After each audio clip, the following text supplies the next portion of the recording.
Setelah beralih ke halaman pertama dari instruksi manual, 9 tahap pedang guntur, asterisk. Asterisk catatan TL, mulai sekarang, saya akan mengubah gulungan ke instruksi manual. Kecepatan adalah kata terbesar dan paling menonjol di halaman. Seolah menghadapi pedang yang mendekat, jantung Luo Feng berdetak kencang. Manual instruksi ini hanyalah salinan dari Nine Stage Thunder Blade, tetapi salinan tulisan tangan sudah cukup untuk membekukan Luo Feng. Bisa dibayangkan betapa mengerikannya pencipta instruksi manual, Thunder Lord. Luo Feng terus membaca. Dalam semua seni bela diri, satu-satunya hal yang tidak bisa dihancurkan adalah kecepatan. Saat pedangmu semakin cepat dan mendekati batas, kamu akan menjadi tak terkalahkan. Luo Feng membalik halaman judul dan melihat tulisan tangan flamboyan, itu sama dengan, penghancur, Hong, jurus terkuatnya juga mendekati batas kecepatan. Hanya dalam satu gerakan, langit bergetar dan bumi hancur, tidak meninggalkan apapun. Hanya ada satu rahasia di balik, 9 tahap pedang guntur, yang telah saya buat, kecepatan. Luo Feng membalik ke halaman kedua. Bagaimana kecepatan bisa memiliki begitu banyak kekuatan destruktif? Pertama, jika pedangmu bisa bergerak lebih cepat dari yang bisa dilakukan lawanmu, kamu bisa menggorok lehernya bahkan sebelum mereka mengangkat pedangnya.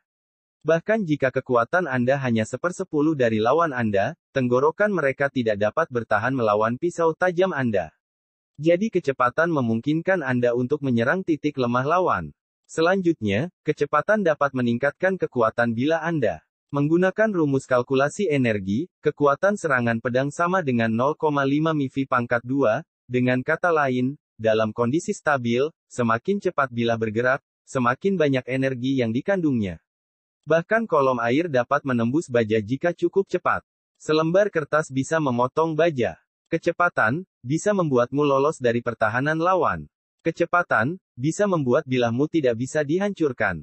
Baik Anda melihatnya dari sudut serangan titik lemah, atau sudut peningkatan kekuatan penghancur, cara terbaik adalah dengan meningkatkan kecepatan bila Anda. Petik 2. Luo Feng mengangguk saat dia membaca. Sebagian besar pejuang di masyarakat saat ini akan memahami hal ini. Hanya dengan meningkatkan kecepatan Anda sampai ekstrim Anda bisa menjadi yang terkuat. Banyak pejuang memahami hal ini, tetapi mereka yang mampu mempraktikkan ini hanya sedikit. Kata-kata yang ditulis Dewa Petir di buku petunjuk sangat meyakinkan, 9 tahap pedang guntur yang telah saya ciptakan memberi saya pedang tercepat di bumi. Itu juga memberiku kecepatan tertinggi dan tubuh terkuat. Petik 2. Mata Luo Feng berkedip saat dia membaca. The Nine Stage Thunder Blade menggabungkan teknik kelincahan, Liu Guang asterisk, seluruh teknik Dao Yin mengatur, Nine Stage Hun Yuan, dan seluruh teknik Blade mengatur, Thunder Blade. Dari ketiganya, teknik Dao Yin sangat penting. Petik 2. Asterisk TL Note, secara harfiah berarti cahaya yang mengalir. Hanya dengan teknik Dao Yin Anda dapat mencapai tubuh yang lebih kuat. Kebugaran tubuh adalah intinya. Teknik dan ketangkasan pedang membutuhkan latihan dan pemahaman yang berkelanjutan. Luo Feng terus membalik-balik. Ada 3 volume tentang teknik Dao Yin dalam buku petunjuk ini. Menurut deskripsi manual instruksi, ada 9 volume dari teknik Dao Yin, 9 tahap Hun Yuan. Manual instruksi ini juga hanya memiliki 3 jilid pertama dari teknik bilah dan teknik kelincahan. Luo Feng membaca semuanya kata demi kata. Setelah mengangkat kepalanya, sinar matahari sangat menakutkan dan matahari Agustus bersinar melalui jendela, menyebabkan seluruh aula pelatihan semakin menyilaukan. Luar biasa, luar biasa. Luo Feng benar-benar tersedot ke dalam Nine Stage Thunder Blade yang telah dibuat oleh Thunder Lord. Meskipun ia hanya memiliki 3 tahap pertama, itu cukup untuk membuat Luo Feng jatuh rahang. Membandingkan tip di internet dengan instruksi manual ini seperti membandingkan kunang-kunang dengan matahari. Saya akan menguji teknik ini. Luo Feng dengan sungguh-sungguh meletakkan instruksi manual di sudut aula pelatihan dan mengeluarkan pedang hantunya. Pedang hantu membuat suara, "Ci," saat terhunus.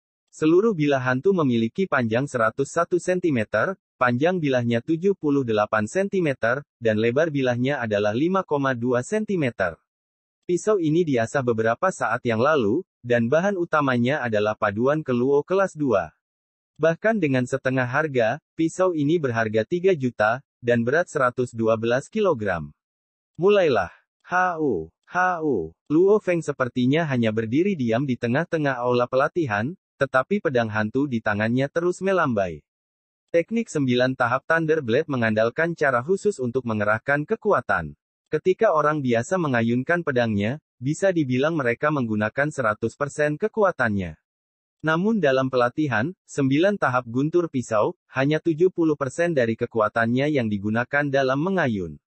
Setelah melepaskan tahap pertama serangan mereka, mereka akan memaksa diri untuk melepaskan tahap lain, juga dengan 70% kekuatan mereka. Dua dari tahap ini dijumlahkan sama dengan 140% kekuatan. Pedang petir 9 tahap memiliki 9 tahap. Di tahap pertama, Anda dapat melepaskan tahap lain, yaitu 140% dari kekuatan. Di tahap kedua, Anda dapat melepaskan 2 tahap lagi, yaitu 210% dari kekuatan. Di tahap ketiga, Anda dapat melepaskan 3 tahap lagi, yaitu 280% dari kekuatan.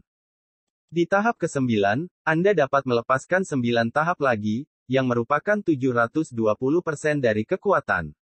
Yang 7 kali kekuatan biasa Anda. Ini mewakili apa? Itu berarti bahwa jika seorang pejuang pemula mampu belajar sampai tahap ke-9 dari 9 Stage Thunder Blade maka pada dasarnya dia dapat menyaingi seorang panglima perang pemula. Sangat sulit, seperti rumor yang beredar. Pelatihan 9 Stage Thunder Blade ini sangat sulit. Bahkan bagian perkenalannya sangat sulit. Luo Feng terus mengayunkan pedangnya ratusan kali. Dengan setiap ayunan, dia mencoba membangun di atas dasar-dasar ayunan dan melepaskan tahap kedua ayunannya. Namun, dia tidak dapat melakukannya. Terlalu sulit. Sebuah ayunan pedang berakhir dalam sekejap. Pada saat ini, setelah pertama kali Anda menggunakan kekuatan Anda untuk mengayun, Anda harus menggunakan kekuatan Anda lagi, yang secara praktis tidak mungkin. Sepertinya saya tidak bisa terlalu serakah. Pada tahap pertama dari 9 Stage Thunder Blade, terdapat 18 teknik blade yang berbeda. Menurut instruksi manual, jika saya mempraktikkan 18 teknik ini, saya akan dapat menyadari trik untuk melepaskan tahap pertama dari 9 tahap pedang petir, mengangguk Luo Feng. Ada pepatah yang mengatakan, setelah membaca sebuah buku 100 kali, artinya akan muncul dengan sendirinya. Setelah mempraktikkan 18 teknik ini berkali-kali, makna di baliknya akan terlihat dengan sendirinya. Feng, waktunya makan. Feng, cepat. Suara ibu dan ayah terdengar dari bawah. Datang, Luo Feng memasukkan kembali pedang hantunya ke sarungnya dan menggantungkannya ke dinding. Setelah itu, dia memasukkan instruksi manual 9 Stage Thunder Blade ke dalam kamar pribadinya. Baru setelah melakukan ini, Luo Feng turun untuk makan. Waktu berlalu, dan meskipun Luo Feng sudah bergabung dengan regu palu api, mereka sedang istirahat. Luo Feng menggunakan kesempatan ini untuk memoles teknik 9 tahap guntur pedang, ketangkasan, dan teknik Daoyin. Itu dan pelatihan energi genetik membuahkan hasil yang jelas. Tingkat kebugaran Luo Feng jelas meningkat 1 ton lagi. Dan, untuk teknik 9 tahap pedang guntur, Luo Feng masih belum bisa mempelajari tahap pertama. Meskipun dia tidak bisa mempelajarinya, jelas bahwa Luo Feng menjadi lebih gesit, dan kendali atas pedang dan kekuatannya telah meningkat pesat. Meskipun saya masih tidak bisa melepaskan tahap lain, tapi setidaknya saya bisa mengendalikan otot saya jauh lebih baik dari sebelumnya. Luo Feng berdiri sendirian di aula pelatihan, dan diam-diam mulai mengenakan seragam pertempurannya. Dia menaruh 5 pisau lempar di setiap saku pahanya, dan dia memakai sepatu bot dari bahan paduan. Dia juga mengenakan rompi, yang memperlihatkan bahunya, dan memiliki pelindung pergelangan tangan di kedua lengan. Dia memiliki ransel, perisai heksagonal, dan pedang hantu di punggungnya. Di pergelangan tangan kanannya ada jam tangan komunikasi taktisnya. Di dalam tasnya, dia menyiapkan air dan makanan tinggi karbohidrat. Hari ini, tanggal 28 Agustus adalah hari pertama saya meninggalkan kota dan secara resmi memulai misi. Luo Feng menarik napas dalam-dalam. Memang, hari ini adalah hari keberangkatan pasukan Fire Hammer. Luo Feng, teriakan Fire Canon Chen Gu datang dari luar. Datang, jawab Luo Feng. Dia segera berlari ke bawah dan melihat ayahnya Luo Hongguo dan ibunya Gong Xinlan sedang berdiri di ruang tamu. Kakaknya Luo Hua berada di kursi roda dan juga diam-diam menatap Luo Feng. Mereka tahu bahwa hari ini adalah hari di mana Luo Feng akan meninggalkan kota dan memasuki hutan belantara. Hutan belantara adalah apa yang orang sebut tanah di luar kota, yang meliputi kota-kota yang hancur, pinggiran kota, gunung, hutan, danau, del. Luo Feng, hati-hati, Gong Xinlan tidak bisa menahan untuk mengatakannya. Jangan khawatir Bu, Luo Feng tertawa. Dia mengangguk pada ayahnya dan akhirnya melihat ke arah Luo Hua. Bro, mungkin saat kamu kembali, kamu bisa makan permen pengantinku. Luo Hua tiba-tiba mulai tertawa. Permen pernikahan. Sangat cepat. Kamu bahkan belum mengenal wanita muda itu selama 2 bulan, tertawa Luo Feng. Jika kita menjalin hubungan yang baik, siapa yang peduli jika itu cepat? Luo Hua tertawa. Baiklah, aku akan kembali untuk makan permen pernikahanmu, jadi lebih baik kamu mendapatkan yang banyak yang rasanya enak untukku. Luo Feng tertawa dan mengusap kepala kakaknya. Oke. Ayah, ibu, aku pergi. Saya akan kembali dalam beberapa hari. Setelah mengatakan itu, Luo Feng berlari menuju pintu dan bertemu dengan Chen Gu di depan pintu vilanya. Keluarga Luo Feng diam-diam menyaksikan Luo Feng dengan seragam pertempurannya pergi dengan cepat bersama si kasar, yang juga lengkap. Ayo pergi, Luo Feng, ke pasar aliansi hari untuk bertemu dengan pemimpin dan yang lainnya. Lalu kita akan pergi bersama menuju alam liar. Ya, saudara Chen. Luo Feng dengan cepat menuju ke mobil pribadi Dojo Off Limit dengan Chen Gu dan pria lain dengan tombak baja di punggungnya. Di kota Jiangnan, salah satu dari 6 markas besar di Tiongkok, terdapat gedung pencakar langit setinggi 88 lantai dan penuh kekayaan. Di dinding gedung pencakar langit ada 2 karakter bahasa Inggris yang sangat mencolok, hari. Di sekitar lantai pertama gedung pencakar langit, ada alun-alun indah yang memiliki air mancur terbesar di kota. Di sekitar alun-alun, setidaknya ada 1000 tentara berpatroli dengan senjata sungguhan, mencegah orang luar masuk bahkan 1 langkah ke dalam. Setiap pejalan kaki yang lewat memandangi gedung pencakar langit dengan kagum. Sebagian besar orang di seluruh kota tidak pernah memasuki daerah tersebut. Berbunyi. Suara elektronik berdering. Dalam sekejap, tentara yang berpatroli segera membuka jalan bagi SUV militer dengan, hari, di badan mobil. Itu berhenti di depan gerbang lobi, Hua, pintu terbuka, dan 3 pejuang bersenjata lengkap keluar, entah membawa tombak, pedang, dan perisai heksagonal, atau 2 kotak logam di punggung mereka. Tuan, silakan masuk, penjaga pintu lobi menyambut mereka dengan hormat. Ketiga pejuang itu segera memasuki lobi gedung pencakar langit. Ayo pergi, Luo Feng, mari kita duduk di bar di samping dan menunggu kapten dan yang lainnya datang. Chen Gu tertawa. Saya masih belum melihat kaptennya. Aku ingin tahu seperti apa dia, tertawa Luo Feng.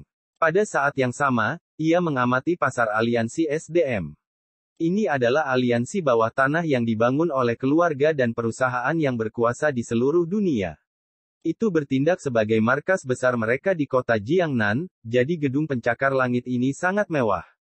Lobi itu penuh dengan orang-orang eksentrik, bahkan aksesori sederhana mereka luar biasa. Pelayan di lobi, pria tampan dan wanita cantik, masing-masing memiliki senyum yang menyegarkan. Luo Feng, Chen Gu, dan anggota lainnya, Zhang Ke, semuanya duduk di sofa. Apa yang akan kalian bertiga? Tersenyum pelayan saat dia membungkuk sambil bertanya. Ti Guan Yin, teh puer, dengan sedikit aroma jasmin.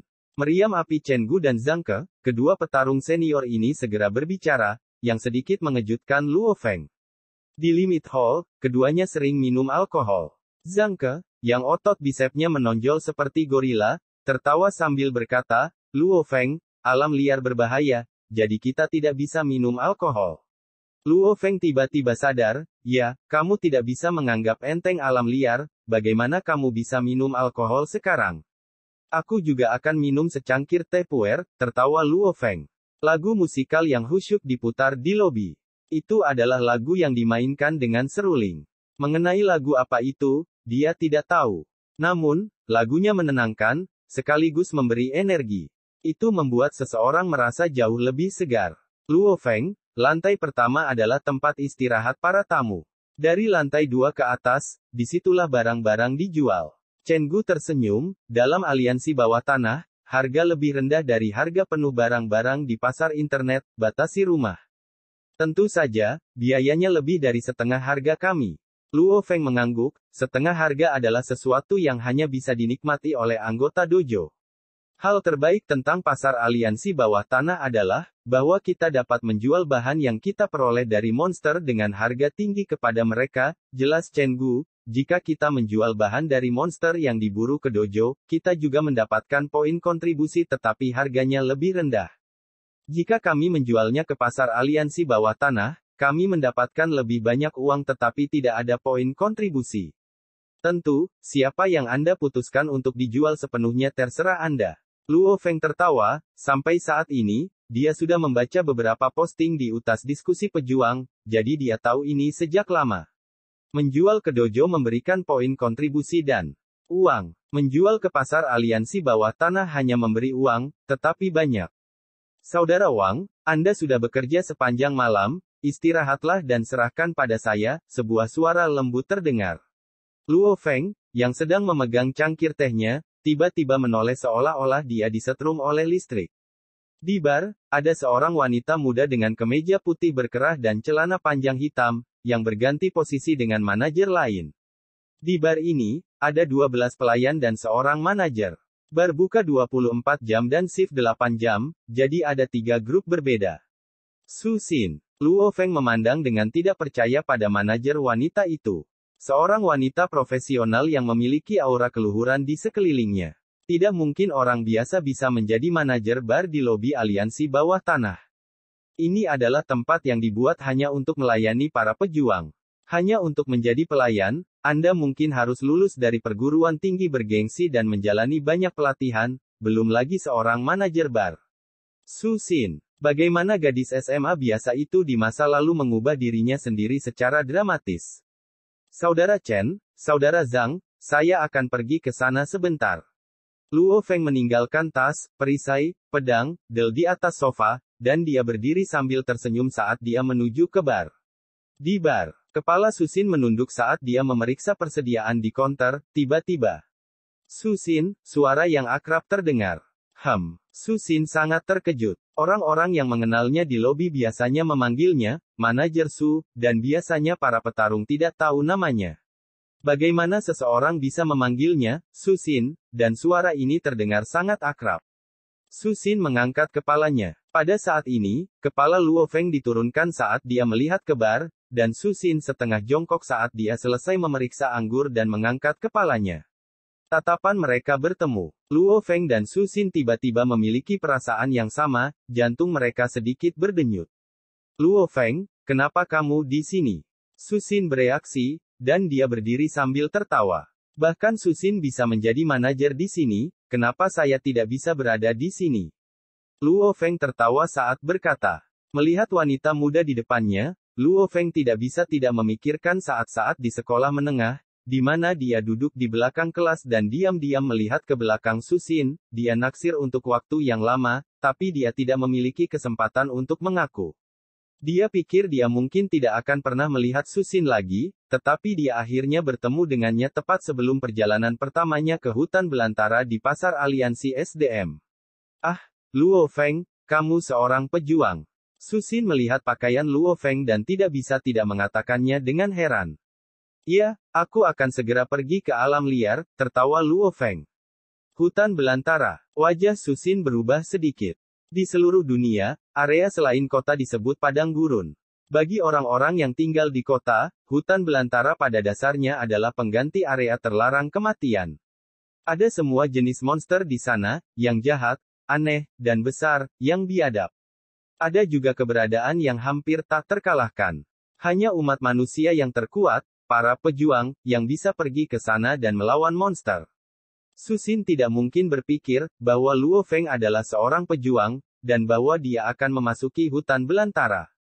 Kenyataannya, Su Xin tahu bahwa Luo Feng sedikit menyukainya, hal semacam ini tidak mungkin disembunyikan.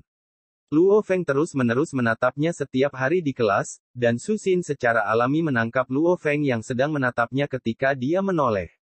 Secara alami, Su Xin memahami pikiran Luo Feng. Hanya saja kedua belah pihak gagal menunjukkannya.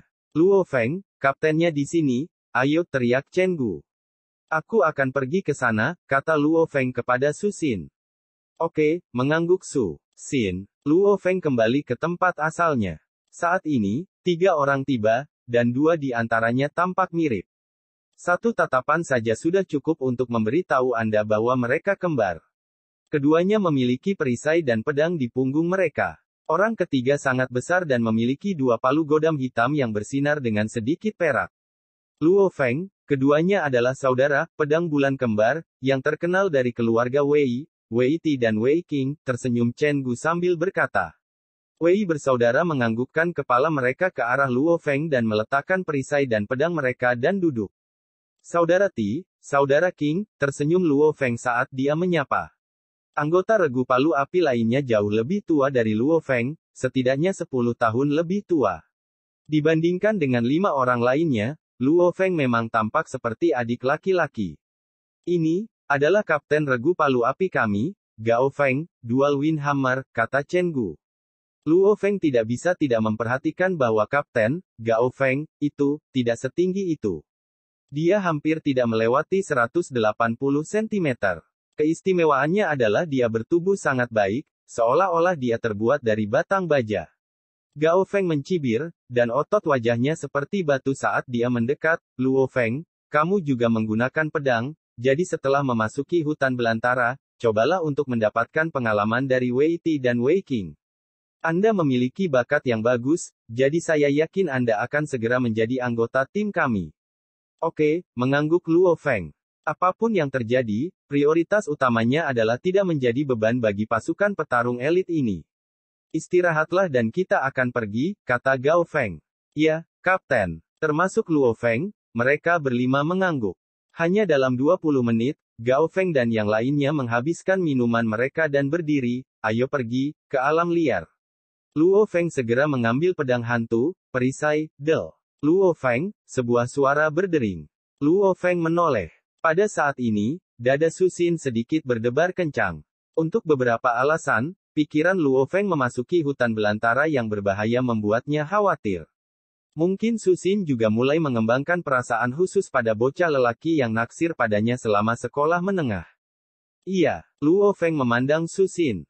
Dalam beberapa hari ke depan, sekolah akan dimulai untuk saya. Tetapi selama kuliah, saya akan menjadi manajer di sini pada hari Jumat dan akhir pekan. Su Xin berteriak, sebaiknya Anda datang pada saat-saat itu. Saat dia meneriakkan ini, wajah Su Xin mulai memerah. Oke, saya pasti akan datang.